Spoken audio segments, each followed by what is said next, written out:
અમદાવાદમાં જગન્નાથજીની રથયાત્રા પૂર્વે ગુજરાતમાં મોટી આતંકવાદી પ્રવૃત્તિઓનો અંજામ આપવાના મનસૂબા ઘડી રહેલા પાકિસ્તાની હેન્ડલરોના આંકા ઉપર સુરક્ષા એજન્સીઓએ પાણી ફેરવી દીધું છે. ગુજરાત એન્ટી ટેરરિસ્ટ સ્ક્વોડ દ્વારા મધ્યપ્રદેશ અને ગુજરાતના જુદા જુદા જિલ્લાઓમાં સંયુક્ત ઓપરેશન હાથ ધરીને પ્રતિબંધિત આતંકી સંગઠન જૈશ એ મોહમ્મદ સાથે સંકળાયેલા 8 શંકાસ્પદ આતંકવાદીઓની ધરપકડ કરવામાં આવી છે. આ આતંકીઓ પાકિસ્તાનની હેન્ડલર્સના સીધા સંપર્કમાં રહીને ગુજરાતમાં આતંકી નેટવર્કને સક્રિય કરવાનું કામ કરી રહ્યા હતા. આ સમગ્ર તપાસનો દોર હવે બનાસકાંઠા જિલ્લાના પાલનપુર તાલુકાના બાગળ ગામ તરફ કેન્દ્રિત થયો છે, જ્યાંથી પકડાયેલા આરોપીઓને સાથે રાખીને એટીએસની ટીમે ઘટના સ્થળે સર્ચ ઓપરેશન અને સીન રિકન્સ્ટ્રક્શન હાથ ધર્યું છે. તપાસ દરમિયાન આતંકીઓના ઘરેથી વાંધાજનક સાહિત્ય ભરેલા 2 મોટા થેલા પણ જપ્ત કરવામાં આવ્યા છે. મહેસાણા જિલ્લાના વડનગર તાલુકાના સબલપુર ગામેથી એક અત્યંત ચોંકાવનારી અને રહસ્યમય ઘટના સામે આવતા સમગ્ર પંથકમાં ભારે સનસનાટી મચી ગઈ છે. સબલપુર કરબટિયા રોડ પર આવેલા કંબોપા તળાવના કિનારે એક અજાણ્યા યુવકનો શંકાસ્પદ હાલતમાં મૃતદેહ મળી આવ્યો છે. તળાવ કિનારે આવેલા બાવળના ઝાડ સાથે દોરડા વડે ગળે ફાંસો ખાધેલી હાલતમાં આ લાશ લટકતી મળી આવી હતી. પ્રાથમિક દ્રષ્ટિએ આ ઘટના ભારે રહસ્યમય લાગી રહી છે, કારણ કે યુવકની લાશ અર્ધનગ્ન હાલતમાં હોવાથી સ્થાનિકોમાં અનેક પ્રકારની ચર્ચાઓ અને આશંકાઓ વહેતી થઈ છે. ઘટનાની જાણ થતાં જ કંબોપા તળાવના કિનારે સ્થાનિક લોકોના ટોળેટોળા ઉમટી પડ્યા હતા. મામલાની ગંભીરતાને સમજીને સબલપુર ગામના સરપંચે તાત્કાલિક વડનગર પોલીસને આ અંગે સત્તાવાર જાણ કરી હતી. વડનગર પોલીસ કાફલો ઘટના સ્થળે દોડી આવ્યો છે અને મૃતક યુવક કોણ છે, ક્યાંનો રહેવાસી છે તેની ઓળખ મેળવવાના પ્રયાસો શરૂ કર્યા છે.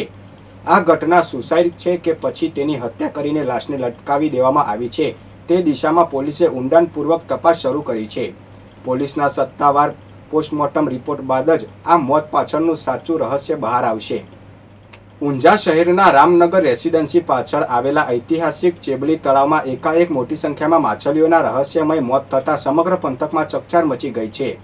તળાવની સપાટી પર હજારો મૃત માછલીઓ તરતી દેખાતા આસપાસના રહીશોમાં ભારે ચિંતા અને આક્રોશનો માહોલ છે.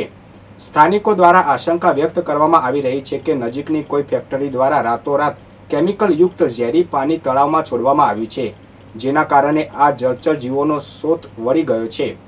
આ ગંભીર ઘટનાને પગલે ગ્રામજનોના ટોળેટોળા ઉમટી પડ્યા છે અને પ્રદૂષણ ફેલાવનારા તત્વો સામે કડક કાનૂની કાર્યવાહી કરી નિષ્પક્ષ તપાસ કરવાની માંગ ઉઠી છે.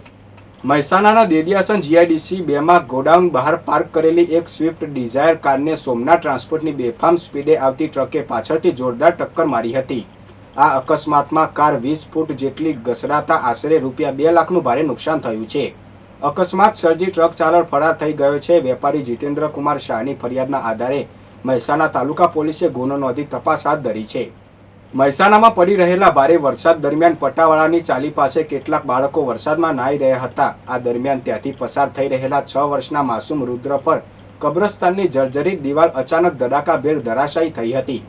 વજનદાર કાટમાળ નીચે દબાઈ જવાથી રુદ્રનું ઘટના સ્થળે જ કરુણ મોત નીપજ્યું હતું, જ્યારે અન્ય બાળકોનો આબાદ બચાવ થયો હતો. મૃતક બાળકના દાદાના જણાવ્યા મુજબ આ દિવાલ લાંબા સમયથી અત્યંત બિસ્માર હાલતમાં હતી. અગાઉ સત્તાધીશો અહીં તપાસ માટે આવ્યા હોવા છતાં તેને હટાવવા કે રિપેર કરવાની કોઈ તસદી લેવાઈ ન હતી. તંત્રની આ ઘોર આળસ અને બેદરકારીના કારણે ગરીબ પરિવારે પોતાનો વહાલસોય દીકરો ગુમાવવો પડ્યો છે, જેને પગલે સ્થાનિક લોકોમાં ભારે આક્રોશ ફાટી નીકળ્યો છે અને જવાબદારો સામે કડક પગલાં લેવાની માંગ થઈ રહી છે. જિલ્લામાં વાહન ચોરીના ગુનાઓ અટકાવવા માટે એક્શનમાં આવેલી મહેસાણા લોકલ ક્રાઇમ બ્રાન્ચની ટીમે એક મોટી સફળતા મેળવી છે. LCBએ બાતમીના આધારે રામપુરા ચોકડી નજીકથી ચોરીની બજાજ પલ્સર મોટરસાયકલ સાથે એક 26 વર્ષીય શખ્સને ઝડપી પાડી વાહન ચોરીના ગુનાનો ભેદ ઉકેલી નાખ્યો છે. પોલીસ તપાસમાં સામે આવ્યું છે કે પકડાયેલા આરોપીએ ગાંધીનગર જિલ્લાના માનસા તાલુકાના ખડાદ ગામમાંથી આ બાઇકની ચોરી કરી હતી.